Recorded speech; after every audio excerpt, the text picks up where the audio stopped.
We can start now. A very good afternoon to all.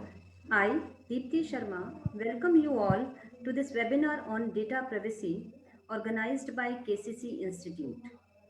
Today, we are having our special guest speaker, Mr. Diganta Sarkar, cyber security consultant. Thank you for joining us, sir. Thank you, We ma'am. are now we are now going to discuss about most interesting topic, that is data privacy. Today, in this meeting, we have Dr. Professor Bhavna Agrawal ma'am with us. Also, we have Yashasvi, student of BCA from School of Information Technology. If we talk about cyber security nowadays, fundamentally, our society is more technologically reliant than even before, and there is no sign that this trend will slow ever. Personal data that could result in identity theft is now posted to the public on social media accounts. Sensitive information like credit card information, bank account details are also stored in cloud storage services like Dropbox and Google Drives. So we are having more and more on this topic, and to get more on this, we will have our eminent speaker, Mr. Diganta Sarkar sir. Now, I invite Professor Bhavna Agrawal ma'am to kindly welcome and introduce our speaker for the day. Thank you, Deepthi. Very good afternoon, everyone. I, on behalf of KCC Institutes, welcome you all to this webinar on data privacy. I extend my sincere welcome and thanks to Mr. Diganta Sarkar's consultant cyber security for data privacy. Mr. Sarkar comes with 30 plus years of experience in the domain of information technology, networking, servers, storage, cybersecurity, data center solutions, data privacy, and data protection. He has represented and sold through a partner-centric model brands like Cisco, Palo Alto, Avaya, Compaq, Tyco, Modi, Olivetti, Digital Equipment India Limited, Indian subsidiary of DEC USA. He is a member of Data Security Council of India. DSCI is the sister concern of NASSCOM and is the nodal agency of International Association for Privacy Professionals, IAPP USA, a non-profit global organization on data privacy. He is a proud owner of multiple certifications in the areas of networking from Tyco, AMP, and HP. With this, I invite him to give his views on topic. Thank you very much, Dr. Bhavna, and thank you very much, everyone. And data privacy is one of the hot topics today that we are all facing since the last 2 to 3 years with the proliferation of social media like Facebook, Twitter, Instagram, etc. So let's start the presentation and let's go through it, and by understanding what is the basic privacy criteria and what are the information that we need to be careful while sharing. Plus we want to raise awareness about cyberbullying also. So we have got a couple of slides on the cyberbullying as well, which is a growing problem in today's digital media that is happening. Because in bullying, in a physical bullying, the enemy or the person who is opposite you, but in the cyber world, you don't know whom you are, interacting and who is attacking you. So let's start the presentation. Can I share the screen? Sure.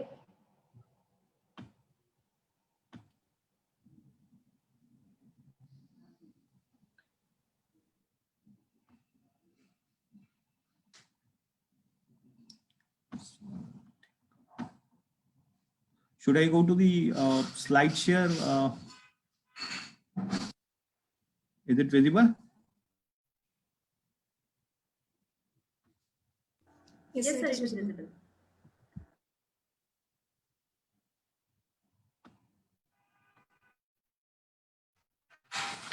So we'll share a little bit about what data privacy solution we are doing through Data Secure. It's a brief introduction about our organization. We provide privacy automation solutions to address data privacy and data governance needs and compliance of multiple organizations which are actually processing the personal data. We are partner to a couple of organizations in US like Sherpa Software USA, Big ID, TrustArc, OneTrust, and Trustify. They offer tools to get the personal information out in the system or the sensitive, or to identify the sensitive personal information system from a particular database or even unstructured databases. We also offer data protection officer as a service. You can visit our website, dpo-india.com. And as I was sharing about cyberbullying, we also provide anti-cyberbullying solutions. So you can visit the site cyberbullyingindia.com as well. So let's start with what privacy is, and what is the basic term. Are you able to view the screen? Yes, sir. Privacy primarily means the ability to control the information about yourself, not the ability to hide the things. And in a very basic layman term, we can define privacy as to be left alone. This is a very basic term that will define privacy about any individual. Either to be left alone in terms of thoughts, emotions, or even if we are doing a photograph or selfie, etc., about ourselves, which is the norm nowadays. We want to be left alone. We don't want to be disturbed by anyone. We want to pursue our private and domestic life on our own, and we don't want any interference to be given there. So we want to maintain that level of privacy. So privacy in a basic term means to be left alone totally. That is the basic terminology about privacy. Because if you get into the definition of privacy, they are very, very complicated terms. But in basic terms, it means that. What does privacy provide us? What is the strength that it gives to us? When we keep our information private, we get control about the data that we want to share. That's what it is.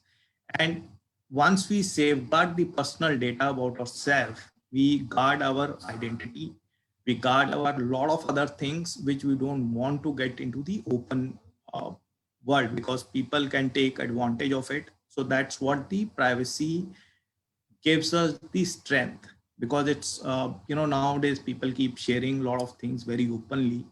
And one of the example that I can share is that if you visit any mall, you will find many people who are there with some register or some coupon, and if they come to you, look, there's a lucky draw is about to happen or something, people share their data very openly, their name, number, and everything, and nobody ever comes to know whether that lucky draw has ever happened. So it's very important that we guard our identity and the privacy, and we should not share it without any actual requirement of sharing it. So what does it contain? What is our personal information which we talk about? The basic personal information today is your name, your email ID, biometrics, date of birth. Then if you have a PAN card or identity card or Aadhaar card, that contains that. Health data comes as the sensitive personal information primarily. Religion and caste is also sensitive. Address comes under sensitive personal information. Then we have, as I shared, Aadhaar number.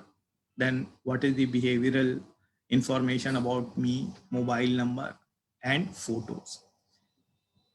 The unique today, what is the unique identification of a person? Earlier, it used to be the name, father's name or address, these were unique.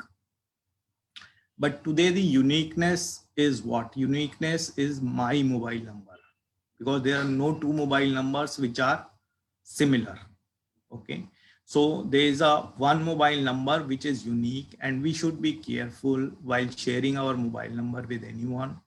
And we should know that with whom we are sharing that. So these are the fields which actually provide the information about personal information. These are the various data points that are triggered whenever you are logging into any social media platform or any other platform. They want the registration from you. is these fields, either name, email ID, and mobile number. If they get these three things, then the entire profile about a person can be easily worked out. Now, what are the golden questions that are asked in order to understand what does it mean? When somebody is asking on a digital platform your name, it means that they are trying to personalize the experience to you. You share the email ID next in line. So it means that they want to understand better in terms of communication. And then mobile number gives them the location details. That's why the mobile number is asked at many apps that you install on your phone or even anywhere else.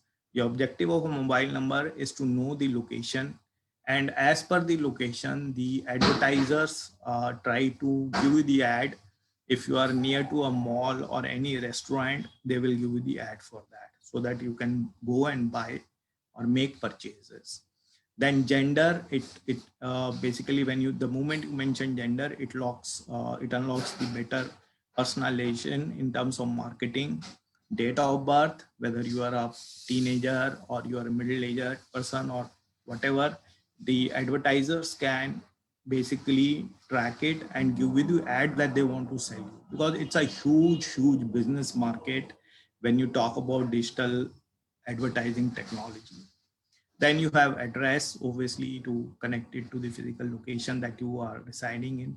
So all these things, before sharing, we must be very careful with whom we are sharing and what is the purpose of these information that the other person is asking. So we have to be careful while sharing all this information.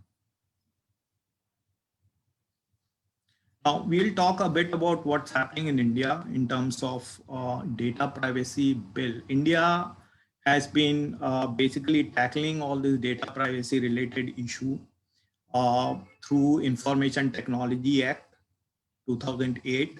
Then we also have our Constitution of India to protect the individual privacy. Then we also have IPC that we use at times to protect the many kind of criminal activities against us. However, India started its journey toward data privacy in 2017 August, when they made the Constitution of the Supreme Court declared that the right to privacy is basically is embedded in the Constitution of India. And after that, the Personal Data Protection Bill was actually got the momentum, and today that bill has passed many stages, and today it is in the joint parliamentary session primarily of the parliament, and it will be presented on 29th of January as per the reports that we have, and it has gone through multiple changes as well.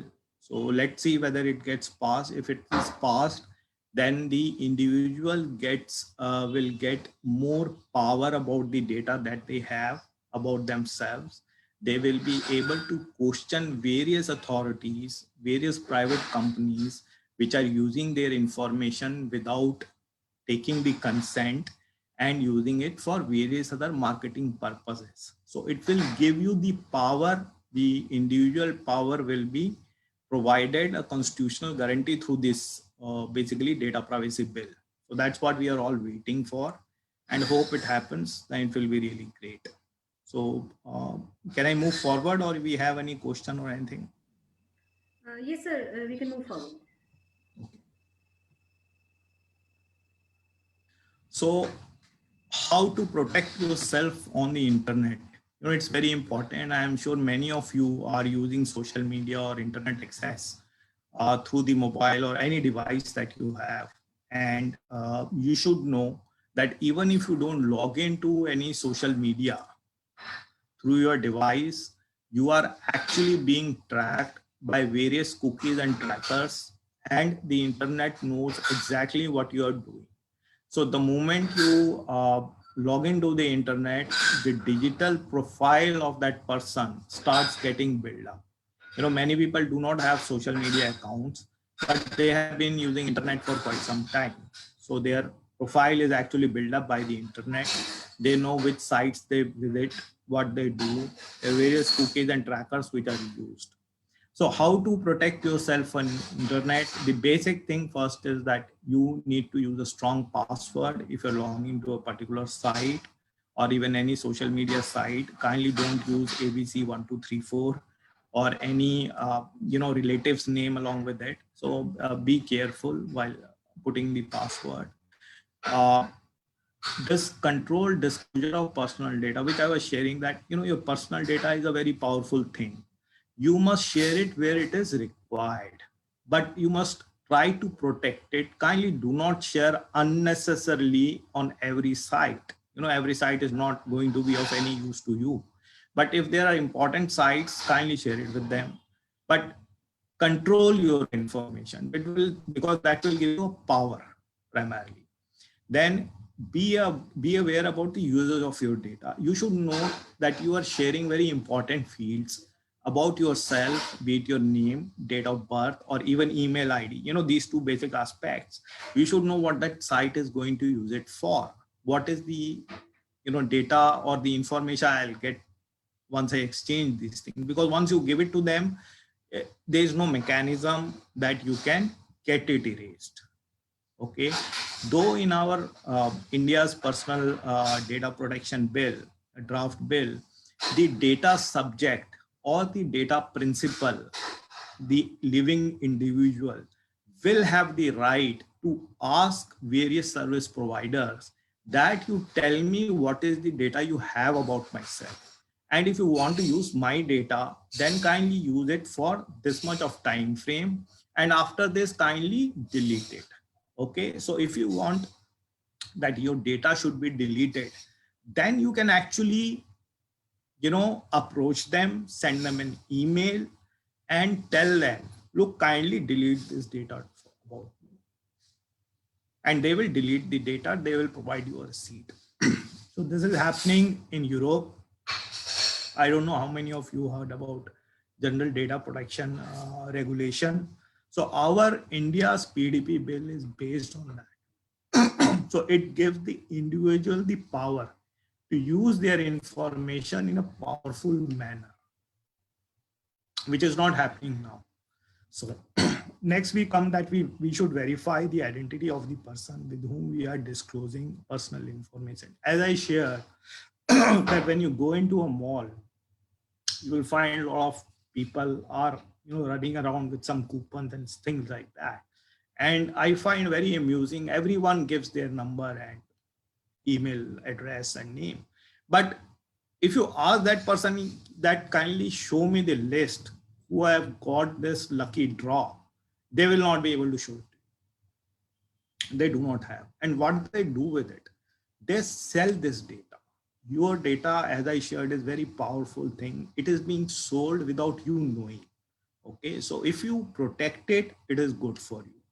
There will be times when the data that you provide will be bought at a price because various companies wants to target you for their products and services. So it's very important we protect that, what we have. In case of problem, we need to seek immediate help.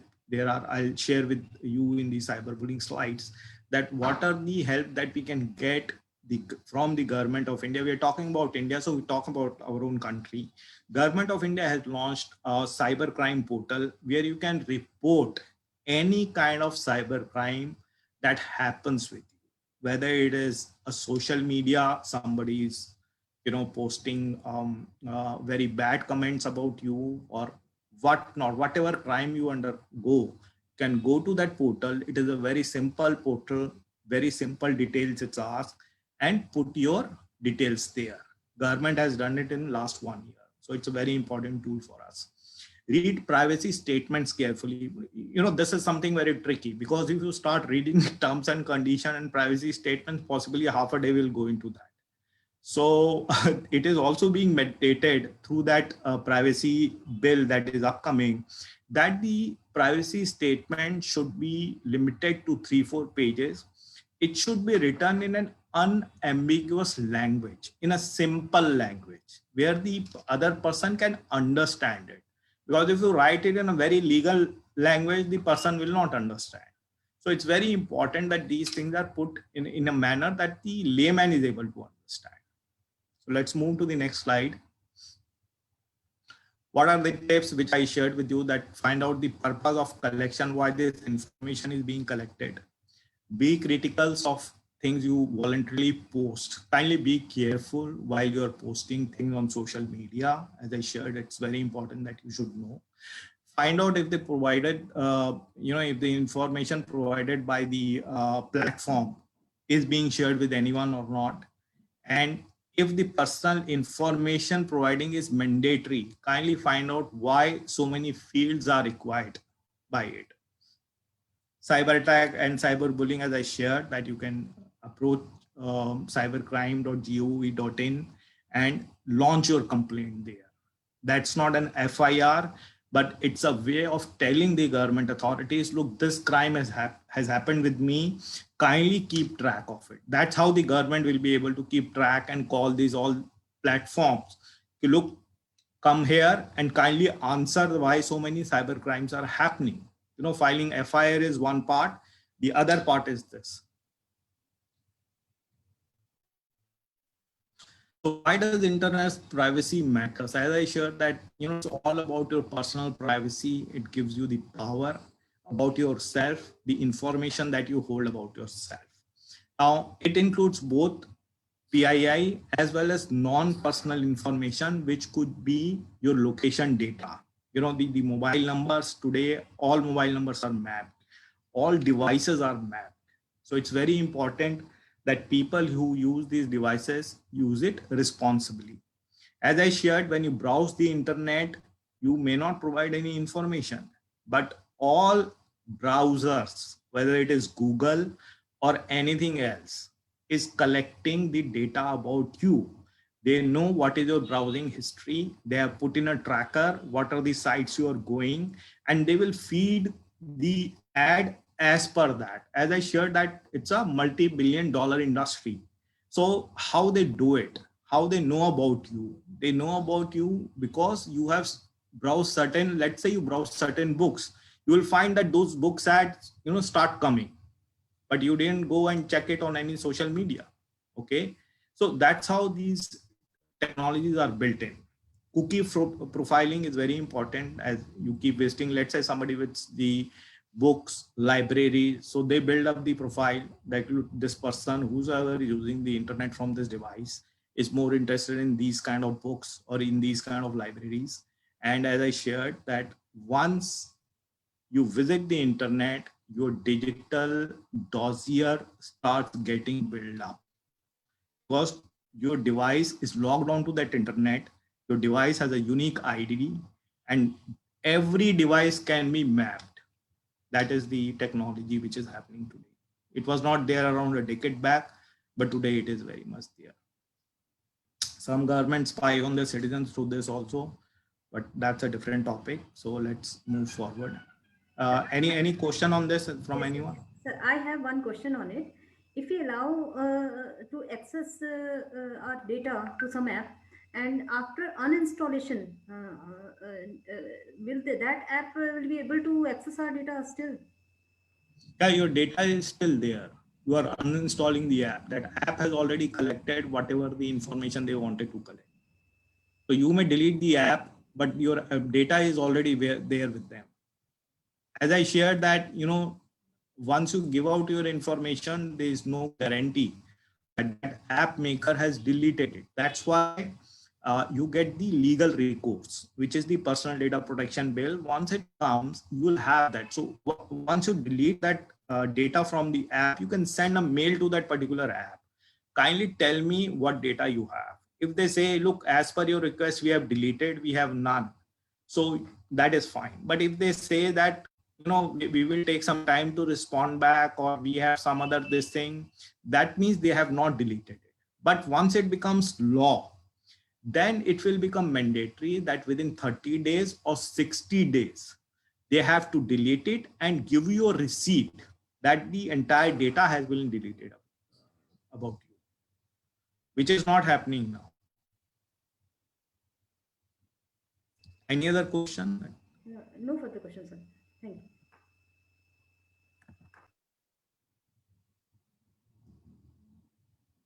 Now, these are some of the tips that we can, how to safeguard our internet privacy. As I shared, that never click agree until you understand what you are getting yourself into. It is very important. Before clicking, we should know what this site is going to provide me, what kind of information, and what should we do. We should secure our browser, use the browser in a manner that, we don't visit unnecessary sites, because, the cyber criminals they are very smart. How many of you have heard about the recent case about Nidhi Razdan? Okay, so that was a very highly sophisticated phishing attack which happened with her. So we can discuss it later how it happened. You must access sites through the firewall, because firewall keeps the unwanted traffic away from your device. So it is very important that wherever you are using it through the firewall. That's the basic of cyber security.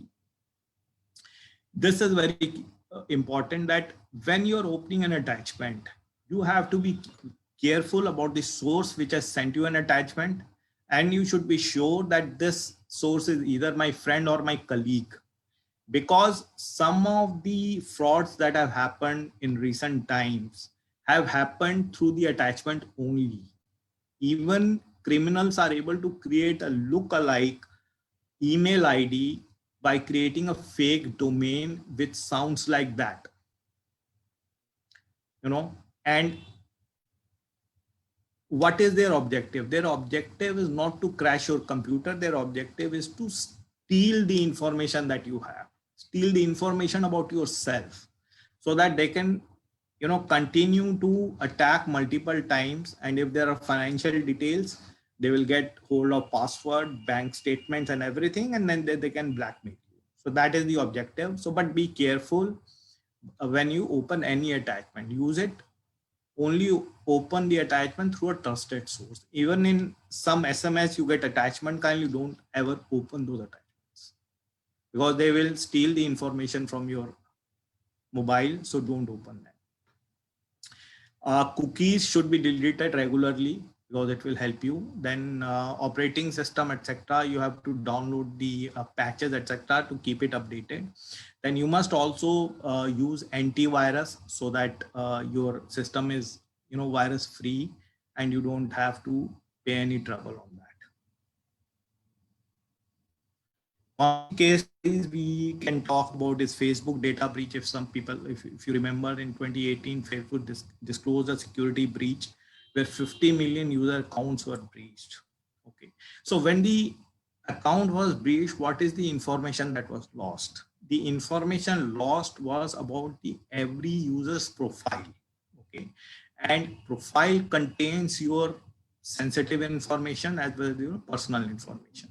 Sensitive is your date of birth, your mobile ID, mobile number, ID, etc. And anything can be planned. In abroad, in US, there is a data breach condition that if a breach is noticed, then it should be reported to the authorities in 30 days. But in India, we are just moving now. So we will obviously have these things in some time. But it is very important that we have these regulations so that the users can, take advantage of it, and our data is not misused by anyone. Aadhaar, is one of the pet projects of the government of India, and it contains everything. Personal data that UIDAI has is name, address, gender, date of birth, mobile number, email, the biometric data, and fingerprints, and 2 iris scan. So they have a very huge responsibility of ensuring that the Aadhaar data is not leaked. And this data is 99.99% safe in the hands of the government, because in digital world you can't be say that 100% security is there, but it is the data that they have on every citizen or every resident of this country. Any question in this one?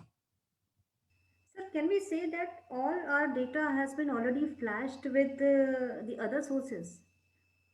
As we are already using many apps and we are going through many social sites also. Yeah, ma'am. All our data is already stolen by various apps or internet browsers, you call it, whatever you call it. As I shared that even if you're not on any app or social media, your profile is already So there. So only basically, thing, so only thing left to us is to make a law over this. I hope. what will you lock, ma'am? The right now I'm not asking about locking, but I'm asking about taking some legal action. yes, Yes. yes, that legal action can happen only when we have that privacy bill passed in the parliament, which they are debating. So once we have that, we all will have legal recourse to get the information. Look, for example, if I go to Airtel and ask them, what is the data that you have on me, Airtel will not reply to you. It is as simple as that. So, but what is it that Airtel requires in terms of giving me the connection? They require my address proof, they require my full name, email ID, and the mobile number that they have. They want to allocate. What else you want? But they will collect everything in terms of data and try to misuse it. So what can we say on this? So we are looking forward to that legal status very much. And that's how it is. Any other question, ma'am? No, sir. So as I was talking about cyberbullying, cyberbullying is a very growing problem in our country right now. And you'll be surprised to know that we are at #1 in the world. We are a #1 country in the world where cyberbullying is happening at a rampant pace, which is unfortunate. And since we are moving in the digital world very fast, we do not have any regulation on the cyberbullying. So we have just certain this thing. What does it mean? It's a form of bullying that uses digital devices. It could be your phone, tablets, or computers. As I shared in the beginning, that cyberbullying, you don't know the person who is across, different from physical bullying, but it's actually quite worse for the person who faces it, because the objective of cyberbullying is to harass, embarrass, through intimidate or whatever on the social media. And the how of it is how through SMS, text messages, online gaming, any other app, to share very wrong information about a person and give some kind of threats and threatening the life or exposing certain things. When bullying happens in the form of a physical this thing, the attacker. Attacker is either in front of you or behind you or sideways or whatever. But in the cyber world, you don't know. So it's very important that we are careful with whom we are interacting, and we have to see what kind of recourses we can have. As I shared that it's harassment, sending malicious and offensive content on the social media profile of the person, routinely threatening or being rude, and posting rumors, threats, or embarrassment to that particular person. And it can lead to physical harassment in the world. It's very important that we understand this. And we want that, we should create awareness. Look, you give your personal information, you use your social media, but kindly be responsible what you are sharing. It is very important and critical, especially for the school children, because they are also using it, or the teenager or any other person. Okay. So how does it happen? You must have heard about there are fake accounts which are created on Facebook. The Facebook at one point in time had 2.8 billion fake accounts. Can you believe? 2.8. This all data is from Facebook only. This data has not been created by us. 2.8 billion fake accounts, which they use it to basically harass somebody in some country, or post offensive messages about someone, or run a political campaign about any political figure. So it's very important that the social media takes the responsibility. But unfortunately, what's happening is the social media, when somebody posts a offensive message, what is the line they take? Even if you take them to the court of law, the line that they take, look, we are a platform. We are not creating this message. The message has been created by X. Okay. That's all right. But at least you have to have a mechanism so that your platform is not misused. In our country, we have seen so many, bad incidents happening because somebody shared something on WhatsApp or Facebook or Twitter, which actually created so much of violence in many sections of the society, which is unwarranted for. So if these platforms don't take responsibility, then who will? And I'll share with you that in Europe, these platform has been taken to task by their governments, and they are putting penalty and they are asking them to be socially responsible while sharing these messages. And they have all mechanisms, they can do it. This is the India statistics. In India, Facebook is projected to grow by 400 millions by 2023. So that's a huge number. So we were talking about Facebook, getting into e-commerce, or WhatsApp getting into e-commerce. That's what their objective is.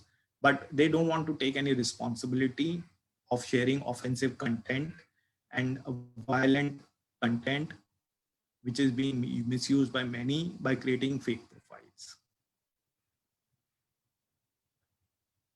Now, the facts on cyberbullying is that 76% of people think that anti-cyberbullying measures are insufficient. As I shared, that the parents and the many other people think that we do not have any anti-cyberbullying act in our country. Okay, so we tackle all this thing through, as I shared, through the IT Act of 2008 and through the IPC route. If somebody is misbehaving or posting some bad messages, we go to the police, launch FIR, and then the process starts primarily on that. Now, what happens to the person who is facing this cyberbullying, either on social media or wherever? There's an anger, as I shared, that you don't know that person who is posting the message about you is a fake profile or a real person. If it is a real person, you can very well get in touch and try to sort it out things. Then you feel powerless because you cannot react on the social media to that extent. It is not possible. Then and in India, many cases have come. I am sure all of you are well-read people. You must have read that some people committed suicide because on the social media, some posts were made public. And it is really very sad that, you lose life, which should not happen. And because the person is not getting any recourse to it, because there's so much less awareness how we can tackle this. Then the person may have suicidal tendencies, anxious and depression. They are the routine things which happen, as I shared, that the person feels powerless to react. But what can we do about it? What are the statistics on the media, social media platform, which are famous for this? Instagram is 42%, Facebook 37%, Snapchat 31%, WhatsApp 12%. WhatsApp 12% because we know the person who is sending this kind of lewd message or bad message has a mobile number to it. Okay, so you can very well find out, and whatever you can do, blocking or whatever. YouTube has 10%, Twitter is 9%. These sources are from statistica.com, which publishes these kind of things in our country. So how should we respond to the cyberbullying? If a person is facing these kind of attacks from somebody, one is that we should not retaliate immediately, because it will give rise to more anger and depression. We should record everything, whatever is being said, we should record it. we must block, delete, or ban the person or the profile who is trying to bullying us. Normally people don't do it, but we should do it. Okay. Then report the abuse to the respective social networking site. So if it's happening on Facebook, we must bring it to their attention. Recently in Facebook, couple of profiles of my friend were actually deleted and some fake profiles were uploaded. And that fake profile person tried to extract money or something from his contact and that contact. So we reported it to the Facebook. At the same time, we launched an FIR and we also reported to the cybercrime portal, which I shared. Because today, as I shared, every person can be tracked. Every person. Whenever anyone puts a message on social media or logs into the internet, the device number is captured by the service provider. So apart from the IP, the device number is captured. So once that is captured, then the person has nowhere to go actually. So it's very important that we post what we think is right. Then as I shared, we can cut ties with the person. We can talk to the employer if it's based in an organization. If it is based in a school, we should bring it to the notice of the class teacher and to the principal and to our parents. Look, this is what is happening with me and let's find a solution to it. And you must share it with your friends and well-wishers. It's very important because these are the times when the person is down. So if they share with friends, they'll get a support. Understand how it can be rectified. So these are the ways that we find that we should be able to respond. We, as I shared, that we must contact cybercrime.gov.in. It's a portal where you can complain about your about the bad behavior that is happening with you, and it asks for basic details. You can do that. Then if you want to go further, you can consult with a lawyer to seek guidance how to go about it. And kindly keep your phone away from you while you are sleeping, because your peace of mind is more important than anything else. So it's very important you keep it away. How we can prevent cyberbullying? We should pause before we post. We should not bully others. Like in the physical world, we should not bully physically other people or students or whatever. We should not bully others. We should educate ourselves better. As I shared, never open unidentified or unsolicited message at all. You want to find out about yourself, Google your name. You will get a lot of data. If somebody is posting a bad message about you or whatever, you will get it. Protect your password. It's very important that we protect our password like we protect our OTP or ATM pin. It's very important. Log out of online accounts as and when you don't require any help. Raise awareness. Kindly raise awareness about cyberbullying in your circle of friends or well-wishers. You have any question, Yashasvi? Okay. No, sir. So what is the legal recourse that is available in India? As I shared, that there exists no special laws for addressing anti-cyberbullying in India. We have some of the laws in IT Act, Information Technology Act, and IPC.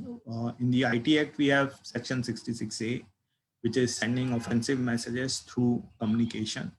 Section 66C is identity theft. If somebody can create a profile in your name and basically claims to be you, which is not true, then 66C is there, which is identity theft. Then 66D is cheating by impersonation by using the computer as a resource. Then we have a violation of privacy term in Section 66E. These are IT acts which are there. And 67B, punishment for publishing of offensive photographs and messages about the person. Section 72 is breach of confidentiality and privacy. But these are all applicable when we start the process, the legal process to launch against that particular profile. Then in IPC, we have sending threatening messages or email or any electronic format, could be any format, WhatsApp message also is covered. 509C, word, gesture, or act badly to to hurt the modesty of a woman, that we can do. Then we have section 499 IPC, sending defamatory messages through email. Through email also someone can send you by impersonating a fake profile. Okay, and you may not know the person, but the message can go. And 500 IPC is about the abuse. We can all report about it. And primarily the objective is to raise awareness and create visibility that, look, even if on the social media, if somebody is suffering for these kind of issues, one has got a recourse. One should go and approach the authorities. If it's in school, bring it to the notice of this your class teacher, your parents, your friends, your colleagues, or if you're in employment, talk to the immediate boss and take it to the legal this thing. It's very important. Very important. Any other question is there? So we have questions, but we have questions on Facebook, questions of our viewers. So Yashasvi will ask. Okay.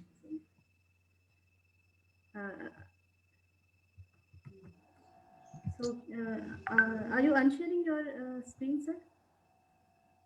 Oh, okay.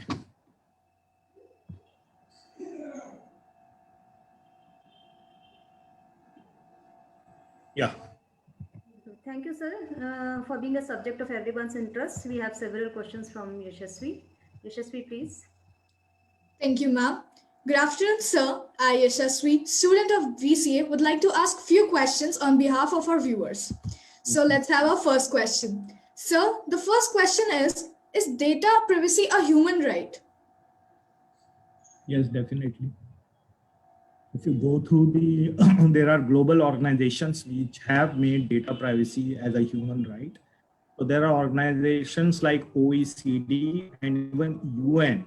They have released the draft on it, and it was released way back in, I think, 1980s, that data privacy will be treated as a human right. But obviously, every country has a different meaning of it. But it is a human right, very much. Thank you, sir. Moving on to the next question. Sir, do we have incorporate privacy by designs into our IT systems?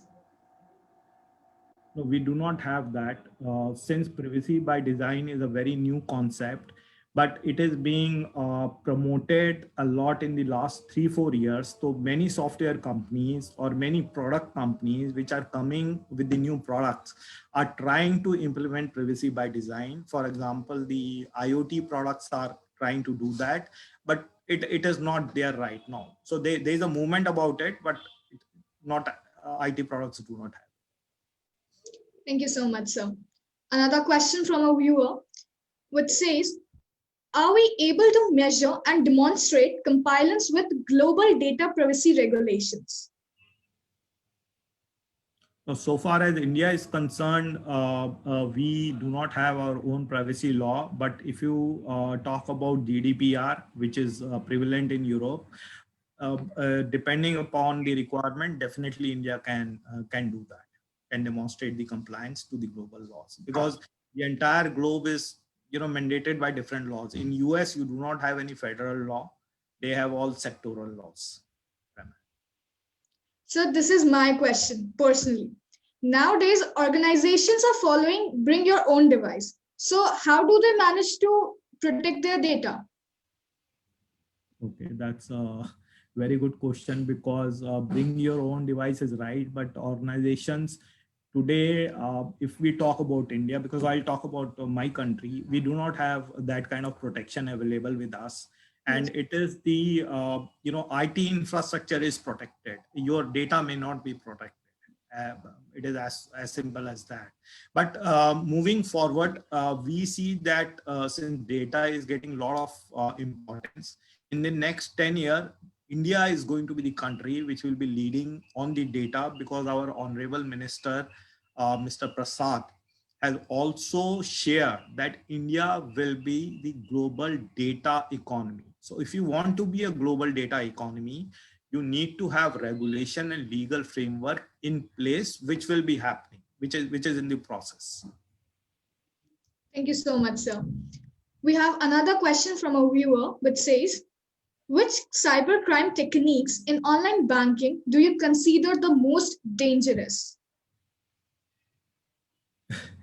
It depends, because I can cite you an example. You can search it on Google. ONGC was frauded of close to 90 crores through phishing and cybercrime. You can read about that report. It's there in the open. There's nothing to hide.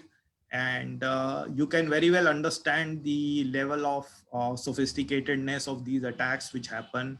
So we have to be careful when you're doing any transaction on your mobile or device. Kindly do not open any SMS which comes to you. Kindly do not open that. Thank you, sir. That was really helpful. Moving on to the next. Yeah. Yes, sir. Yeah, go ahead. Moving on to the next question. Companies which have adapted privacy by design approach are incorporating privacy and data protection from the start. What would you suggest the companies which have not bothered about security till now and struggling to make their systems secure? It's a very debatable question, because it depends upon what that company wants to do. But as I shared, that privacy by design is a new concept. It's only 2 to 3 years old, and a couple of global companies are following it. And in India also, I'm sure there's a movement going to happen where privacy by design or data protection is going to happen. And many software products are actually implementing that as well.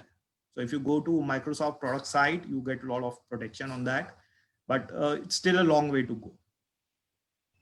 Okay, sir. I have, Yashasvi, I have to ask one question. So I have one question that as industry has taken a step to avoid the mass spreading, like WhatsApp has already initiated the thing that nobody can share the message to more than 5 users. And Google Play Store has also removed many loan apps. So why don't industries initiate it on their level? What is your comment on it, sir? Industry is very fragmented. You know, the data security and privacy is, as I shared, is still not the mainstream in our country, though it should be, but it will become. As I shared that we are going to be the data economy country, because India has the largest number of population in the world, second largest. And the kind of data India has is humongous. So moving forward, you will see a lot of initiative being taken by the government. In fact, as of now, there are 4 drafts which are circulated by the government of India on the personal data itself. You know, there is a digital health ID. I am sure all of you must have heard about it. The draft for it has already been pushed in the place.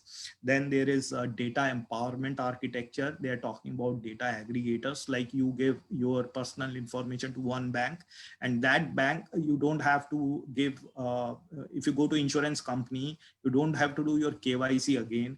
If you go to any other bank, you don't have to do your KYC again. So a lot of things are moving in this country as of now. So next year is going to be very interesting, and this year itself is going to be very interesting. Thank you, sir. Yes, Yashasvi. So we have another question from our viewer. It says, what is a brute force attack and how can we prevent it? So brute force attack is primarily an attack to crack open the password. Okay, you may have a password to your phone.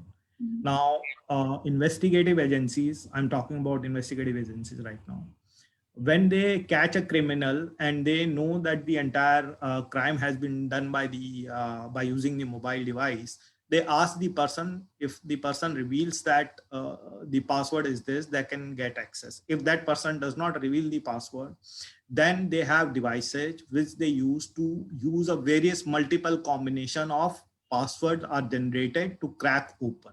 So brute force is primarily multiple password attempts being made in order to get it. Thank you so much, sir. That was helpful. Moving further, we have Do we have a regular or ongoing data audit process set up for the future? Not yet, but multiple organizations today use various kind of certification to demonstrate their information technology security practices. But in data privacy, once the bill comes, we'll have to do a lot of documentation to show that the organizations are complying. But there are certain certifications which are done in the security aspect, like ISO 27000, etc., are done to ensure that the organization complies with the basic level of security. Okay. Thank you, sir. So again, this is my question. In today's threat landscape, one need to have a well-documented strategy to handle security incidents. Do we have any universally documented strategies for the companies?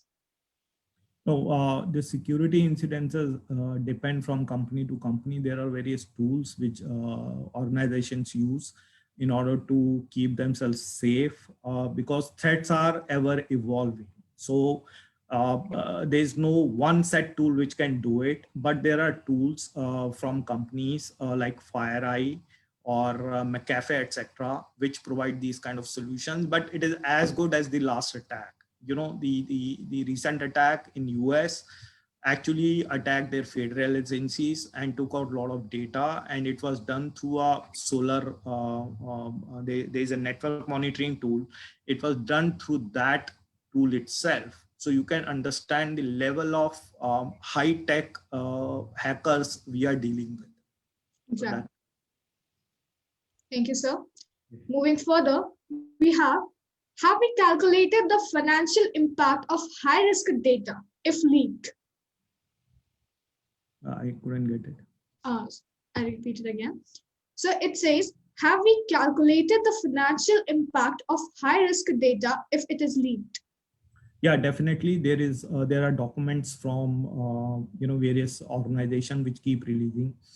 It depends upon the value of the data. The highest value of the data, if I talk about an individual, is the health data. The health data is sold in the underworld market at $22 to $25 a piece. That means that is very valuable. The credit card stolen data is sold at $1 or $2 because credit card data is good for 24 hours, because once your credit card is stolen, you will immediately launch a complaint to the bank and they will disable it. So there are various values attached to it, and the underworld market controls it. A lot of data has been stolen from India as well. It keeps coming in the paper. So that's how it is. So we have another viewer who says, have we updated our privacy notices and privacy policies? No, privacy notices and privacy policies, there's a difference. Privacy notice is basically whenever you go onto a website, it will display that this is what the privacy notice is. Privacy policy is about an organization. Any organization that you are working for will have a privacy policy to safeguard the privacy and use the data in a responsible manner.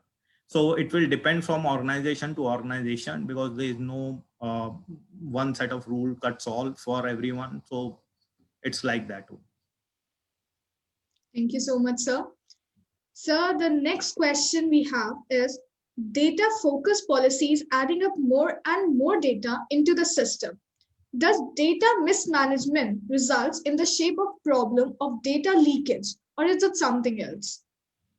The data leakage is a very big thing, or let's say that you talk about any personal data getting leaked everywhere. It is everyone's data is available, and data focus policies obviously we require because we need to safeguard the individual data or the personal identifiable information. If we don't have it, then we obviously have lost track of it. That it is very much there. So data leakage has been happening for quite some time. We only come to know when our data is flashed. Thank you, sir. So another question we have we conducted a privacy impact assessment? Pardon, how? So it says, have we conducted a privacy impact assessment? Yeah, privacy impact assessment is basically conducted for organizations which want to see that what privacy policies they have, and they want to update themselves that they are following the right policy. So we, from organization to organization, it depends that what PIA they want to do. The PIA basically looks at the entire risk and compliance part of it, that what are the services are you doing, what are the products you are selling, how the employee data is being treated, what are the web policies, what is the HR policies. So privacy impact assessment is includes a lot of other things for organization, but it's a good way to start. Thank you so much, sir. Now, I guess we are done with the sets of all the questions. Thank you, Sri. ma'am. I hope we have covered each and every aspect of data privacy and cyber security. Totally. So with this, we can wind up this session here now. And thank you, sir, for being for giving an excellent coverage of the theme of the webinar. And we sincerely appreciate your way of putting things in a simple and logical way. We have covered all the aspects of legal and data privacy issues here. We are grateful. We all are grateful to you for this, sir. Thank you. Thank you very much, ma'am, for giving me the opportunity to share my thoughts primarily. And I feel that we have to be responsibly using our own data and our own personal information. Thank you so much, sir. Absolutely, sir. Thank you. Thank you, sir.